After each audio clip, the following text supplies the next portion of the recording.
सशस्त्र सीमा बल एसएसबी में फ्रेंड्स जो वैकेंसी इस समय ऑनगोइंग है जो कि है आपके कांस्टेबल ट्रेड्समैन पोस्ट के लिए।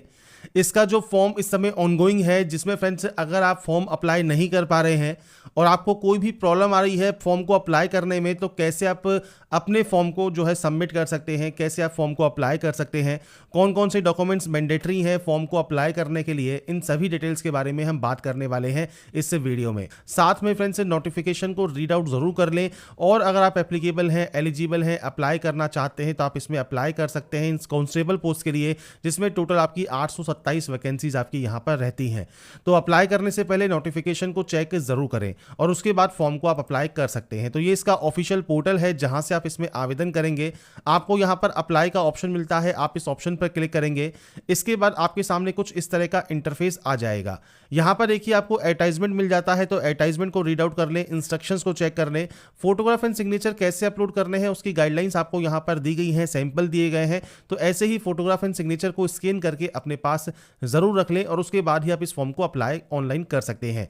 अब बात करते हैं फॉर्म को कैसे आपको अप्लाई करना है। सबसे पहले आपको यहां पर देखिए एक ऑप्शन मिलता है जिसमें फ्रेंड्स आप लॉगिन कर सकते हैं रजिस्ट्रेशन आईडी एंड पासवर्ड के साथ।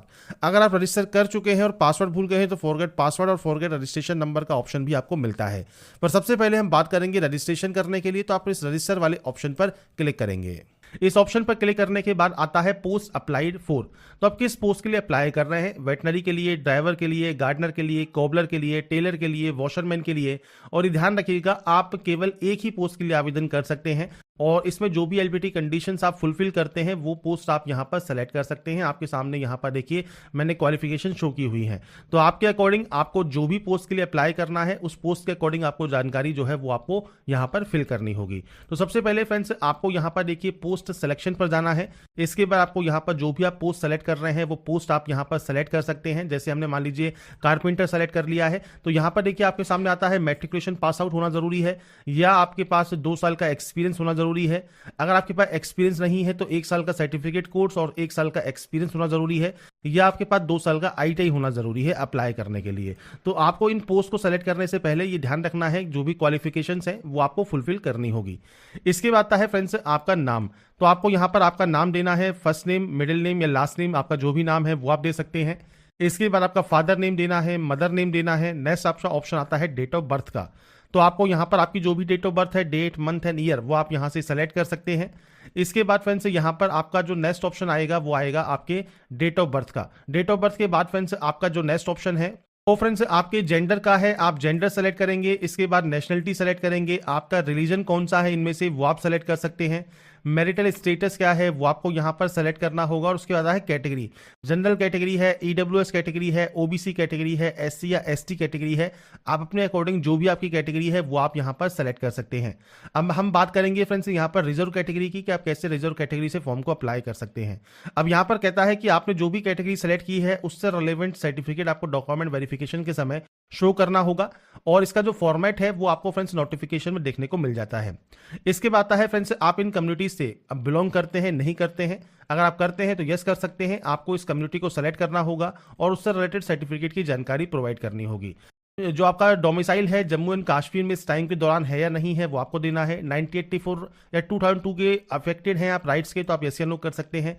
एक्स सर्विसमैन है आप यस करते हैं। आपका डेट ऑफ एनरोलमेंट क्या है, डेट ऑफ रिटायरमेंट क्या है, मेडिकल कैटेगरी कौन सी है, रीजन क्या है, रिलीज का या डिस्चार्ज का, और आपकी एजुकेशन क्वालिफिकेशन सिविल है, मिलिट्री है, वो आप दे सकते हैं। नहीं है तो आप इसमें भी नो करेंगे। इसके बाद डिपार्टमेंटल कैंडिडेट है या नहीं है, आपके पास 2 साल का वर्क एक्सपीरियंस रेस्पेक्टिव ट्रेड में है या नहीं है। अगर आपके पास 2 साल का वर्क एक्सपीरियंस है रेस्पेक्टिव ट्रेड में तो आप यस कर सकते हैं, नहीं है तो आप यहां पर नो करेंगे।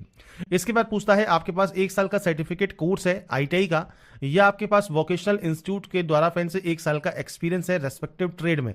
तो अगर आपके पास ये है तो आप यहां पर यस कर सकते हैं, अगर आपके पास ये नहीं है तो आप यहां पर नो करेंगे। तो ये ध्यान रखिएगा जो भी आप यहां पर पोस्ट के लिए अप्लाई कर रहे हैं उसकी एलिजिबिलिटी कंडीशंस को फुलफिल करना जरूरी है। इसमें अगर आपके पास 2 साल का एक्सपीरियंस है तो आप यस कर सकते हैं, आईटीआई है आपके पास 1 साल का, या आपके पास 1 साल का एक्सपीरियंस है तो आप यहां पर यस कर सकते हैं। इसके बाद टाइप ऑफ आईडी कौन सा है, तो कोई भी टाइप ऑफ आईडी आप सेलेक्ट कर लेंगे। इसके बाद उस आईडी कार्ड का नंबर यहां पर आप प्रोवाइड करेंगे। आइडेंटिफिकेशन मार्क होता है, जैसे कोई कट का निशान है, कोई मोल है, कोई बर्न का निशान है, तो आप उसकी जानकारी दे सकते हैं। आपका active and valid mobile number और मेल एड्रेस आपको यहाँ पर एंटर करना होगा। इसके बाद आता है आपका क्वालिफिकेशन। क्वालिफिकेशन में फ्रेंड्स सबसे पहले यहाँ पर है मैट्रिकुलेशन, तो आप अपने स्कूल का नाम दे सकते हैं, आप अपने बोर्ड का नाम दे सकते हैं, आप अपने इंस्टीट्यूट का नाम दे सकते हैं। इसके बाद है ईयर ऑफ पासिंग, आपने इसको कब पास किया है वो आपको यहाँ पर जानकारी प्रोवाइड करनी है। आपके 10th का रोल नंबर क्या है, 10th का सर्टिफिकेट नंबर क्या है, ये आपको प्रोवाइड करना होगा। ये आपके मार्कशीट और सर्टिफिकेट पर मेंशन होता है, तो आपकी मार्कशीट को चेक कीजिए, रोल नंबर और सर्टिफिकेट नंबर उस पर मिल जाएगा। इसके बाद है डेट ऑफ इशू, तो आपका फ्रेंड्स कब जो है 10th का जो सर्टिफिकेट है अब वो इशू हुआ है या मार्कशीट इशू हुई है, वो जानकारी आप दे सकते हैं। डेट ऑफ इशू उसमें लिखा होता है आपके मार्कशीट और सर्टिफिकेट पर। इसके बाद आता है subject, science as a main subject है या एनी सब्जेक्ट है, तो आप यहाँ पर कोई भी ऑप्शन को सेलेक्ट कर सकते हैं कि एनी सब्जेक्ट है आपके यहाँ पर। इसके अलावा अगर साइंस भी है तो आप science as a main subject भी सेलेक्ट कर सकते हैं, कोई दिक्कत नहीं होगी क्योंकि 10th में आप साइंस भी पढ़ते हैं, तो ये आपके ऊपर डिपेंड करता है। इसके बाद आता है परसेंटेज, आपकी परसेंटेज कितनी है वो आपको यहाँ पर एंटर करना है। और ये फ्रेंड्स यहाँ पर एंटर करने के बाद आता है 10+2। अगर आप 10+2 पास आउट हैं तो 10+2 की जानकारी प्रोवाइड कीजिए। डिप्लोमा है तो आप डिप्लोमा की जानकारी प्रोवाइड कीजिए। डिग्री है तो डिग्री की जानकारी प्रोवाइड कीजिए। पोस्ट ग्रेजुएशन है तो पोस्ट ग्रेजुएशन की जानकारी आप प्रोवाइड कर सकते हैं। अब जैसे मान लीजिए डिप्लोमा की आप एंट्री करते हैं तो आपका जो है इंस्टीट्यूट का नाम आप यहाँ पर दे सकते हैं, बोर्ड का नाम दे सकते हैं, आपका ईयर ऑफ पासिंग क्या है, रोल नंबर क्या है, सर्टिफिकेट नंबर क्या है, डेट ऑफ इशू क्या है, सब्जेक्ट कौन सी है और परसेंटेज आपकी कितनी है वो आपको जानकारी प्रोवाइड करनी है। तो आपके पास जो जो क्वालिफिकेशंस हैं उन सबकी आप यहाँ पर एंट्री करेंगे और उसके बाद नेक्स्ट स्टेप पर क्लिक आप कर सकते हैं। इसके बाद फ्रेंड्स यहाँ पर देखिए नेक्स्ट ऑप्शन है आपके परमानेंट एड्रेस का। तो यहाँ पर फ्रेंड्स आपको आपका जो एड्रेस है वो आपको देना है। आपका विलेज या टाउन कौन सा है, पोस्ट ऑफिस कौन सा लगता है, तहसील कौन सी है, पुलिस स्टेशन कौन सा आपका लगता है, इसके अलावा कौन सा स्टेट आपका है, डिस्ट्रिक्ट कौन सा है, ये बेसिक जानकारी आप एंटर करेंगे। आपका पिन कोड क्या है ये आप दे सकते हैं। परमानेंट और कॉरेस्पॉन्डेंस एड्रेस अलग अलग है तो आप अलग अलग एंट्री कीजिएगा। अगर ये सेम है तो आप यस पर क्लिक करेंगे, कॉपी हो जाएगा। इसके अलावा आपके पास है डिक्लेरेशन ऑफ क्रिमिनल केस, तो आपके खिलाफ कोई भी केस वगैरह है या नहीं है वो जानकारी आप यहाँ पर प्रोवाइड करेंगे। इसके बाद फ्रेंड्स यहाँ पर देखिए जो नेक्स्ट ऑप्शन आता है वो आता है क्रिएट पासवर्ड का। तो आपको यहाँ पर देखिए पासवर्ड क्रिएट करना है 6 कैरेक्टर का। तो अब कैसा भी पासवर्ड यहाँ पर क्रिएट कर सकते हैं, बस ध्यान रखिएगा वो 6 कैरेक्टर का जो पासवर्ड है वो आप यहाँ पर जनरेट करेंगे।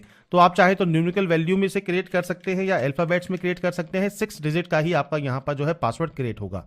इसके बाद आपसे कहता है आप डिक्लेयर करेंगे कि आपने केवल इसी पोस्ट के लिए अप्लाई किया है और उसके बाद यहाँ पर भी डिक्लेयर करेंगे। और ये करने के बाद आपको सिंपली प्रोसीड वाले ऑप्शन पर क्लिक करना है।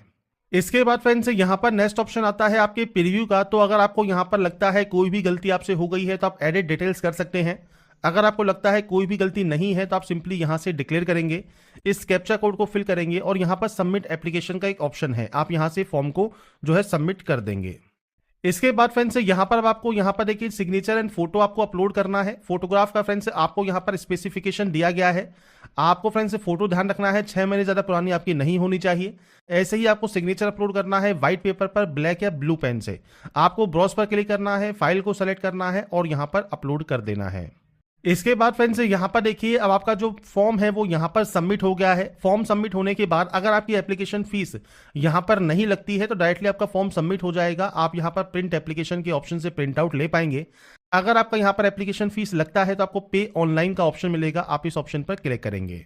इसके बाद फ्रेंड्स आप आ जाएंगे SBI के ऑफिशियल पोर्टल पर जहां से आपको अपना पेमेंट कंप्लीट करना है। आप चाहे तो कार्ड यूज कर सकते हैं, आप चाहे तो नेट बैंकिंग यूज कर सकते हैं, आप चाहे तो UPI यूज कर सकते हैं। UPI QR को सेलेक्ट कीजिए, पे नाउ पर क्लिक कीजिए और उसके बाद फ्रेंड्स जो ये QR कोड है आप इसे स्कैन करके आपका जो पेमेंट है वो आप कंप्लीट कर लेंगे। और पेमेंट कंप्लीट होने के बाद आपका जो फॉर्म है वो फाइनल सबमिट हो जाएगा और अपना एप्लीकेशन फॉर्म का जो फ्रेंड्स प्रिंट आउट है वो आप सेव या डाउनलोड करके अपने पास रख पाएंगे। तो यहाँ पर फ्रेंड्स आपकी देखिए जो प्रोसेस है SSB कांस्टेबल फॉर्म फिलअप 2026 की वो फ्रेंड्स आपकी यहाँ पर कंप्लीट हो जाती है। मैंने आपको सभी जानकारी यहाँ पर प्रोवाइड कर दी है कैसे आपको इस फॉर्म को अप्लाई करना है ऑनलाइन। और इससे रिलेटेड जानकारी एक बार आप SSB की ऑफिशियल वेबसाइट पर जाकर चेकआउट जरूर करें, साथ में इसका ऑफिशियल नोटिफिकेशन भी रीड आउट कर लें और डिटेल्स आप वीडियो डिस्क्रिप्शन में या पिन कमेंट में जाकर भी चेकआउट कर सकते हैं, उनका लिंक आपको मिल जाएगा। तो अगर आपको हमारा ये वीडियो या अपडेट पसंद आया है तो लाइक सब्सक्राइब से जरूर कीजिएगा।